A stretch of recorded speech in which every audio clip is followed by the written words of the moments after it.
सद्गुरु, ग्रंथों में लिखा है कि इस दुनिया में जो कुछ भी हो रहा है, साथ ही हमारे जीवन में जो कुछ भी होता है, वो पहले से तय है। किस ग्रंथ में ऐसा लिखा है? कम से कम मैंने यही सोचा कि कुछ चीजें करना हमारे भाग्य में लिखा है, चाहे जो हो जाए। अगर ये सच है तो हमारा किसी न किसी दिन मरना भी तय है, तो दुनिया में हमारे जैसे लोगों का क्या काम है?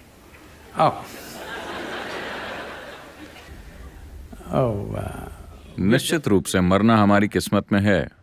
लोग आकर मुझसे कहते हैं, सद्गुरु ये आदमी मेरा दुश्मन है, मैं उसे सहन नहीं कर सकता। मैं कहता हूं बस इंतजार कीजिए, वो मर जाएगा।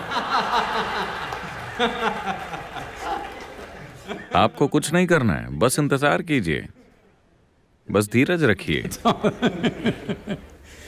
तो मरना तय है, हाँ, मगर मुझे नहीं लगता कि किसी भी ग्रंथ ने इस बात का जिक्र किया है कि आपका जीवन पहले से तय है या पहले से निर्धारित है। यह विचार विदेश से आया है। आपको समझना होगा कि इस संस्कृति की मूलभूत प्रकृति क्या है, इसकी जड़ें कहाँ हैं। ये एक बिना भगवान की संस्कृति है। आपको ये समझना होगा, इस देश में कभी भगवान की कोई धारणा नहीं रही है। वो धारणा विदेश से आई है। मैं इसे ठीक से समझाता हूं, क्योंकि इससे बहुत से लोग नाराज हो जाते हैं।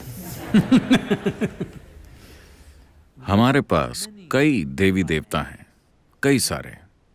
हम 33 करोड़ जैसी किसी संख्या की बात करते हैं। ये सारे देवी देवता कैसे आए? एक ही ईश्वर में विश्वास करने वाले मानते हैं कि कोई एक भगवान है जो ऊपर बैठकर आपके लिए चीजें करता है, यानी कि कोई ऐसा शख्स है जो सारे फैसले करता है। इस संस्कृति में ऐसा नहीं है।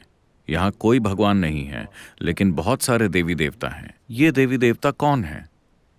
अगर आप पीछे मुड़कर देखें तो आपके पास जितने देवी देवता हैं, उनके लिए जिस शब्द का इस्तेमाल किया जाता था, आप देवी हैं, वो है यंत्र।